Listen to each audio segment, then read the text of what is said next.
এই স্বাধীন বাংলাদেশে প্রথম মততন্ত্রের উৎপত্তি হয়েছিল এই শাহবাগে। ওই সরকার ছিল ইসলাম বিদ্বেষী নাস্তিক সরকার।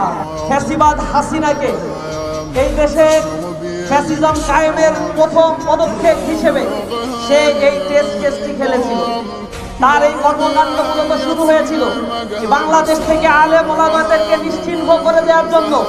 বাংলাদেশের সর্ববৃহৎ ইসলামী সংগঠন বাংলাদেশ জামাত ইসলামী নেতৃবৃন্দকে ফাঁসি দিয়ে হত্যা করার মধ্য দিয়ে বাংলাদেশকে নেতৃত্ব শূন্য করার এক নীল নকশা ফ্যাসিবাদী হাসিনা প্রণয়ন করেছিল। এই হত্যাকাণ্ডের ক্ষেত্রে আমরা তৎকালীন সময়ের মানবাধিকার কমিশন, সুশীল ব্যক্তিবর্গ, অনেক মিডিয়াদেরকে আমরা দেখেছি নীরব ভূমিকা পালন করেছিল। সেদিন শাহবাগে যে বাম ব্লক তারা অন্যায় দাবি নিয়ে সেখানে জড়ো হয়েছিল, সরকারের মদদে খিচুড়ি হালুয়া পাঠিয়ে তাদেরকে নিরাপত্তা প্রদান করা হয়েছিল। আমরা দেখেছি সেই জায়গা থেকেই পরবর্তীতে ফ্যাসিবাদী হাসিনা নিজের মতো করে আইন প্রণয়ন করার মধ্য দিয়ে এই দেশকে এক করদ রাজ্যে সে পরিণত করেছিল। 200-র বেশি সার্ভিস ও ফিচারে লেনদেনের সব বিকাশ অ্যাপে সম্ভব।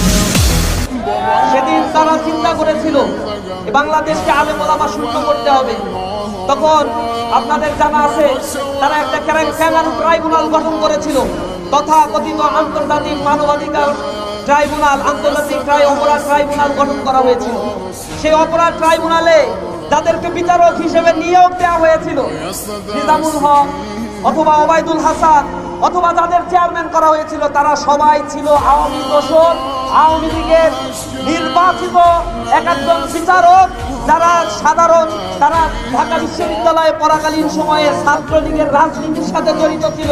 তাদেরকে বাছাই করে বাংলাদেশের আইন অঙ্গনকে, বিচারালয়কে কলুষিত করে এই তথাকথিত ট্রাইব্যুনাল গঠন করে বিচারের নাটক মঞ্চস্থ করা হয়েছিল।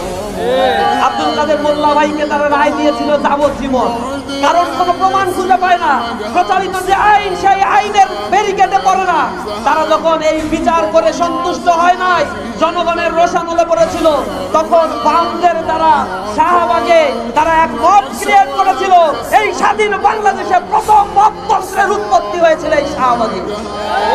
সেদিন দেখেছিলাম এই শাহবাগে দাঁড়িয়ে তারা বলেছিল কোনো বিচার মানি না, ডাইরেক্ট ফাঁসি দিতে হবে।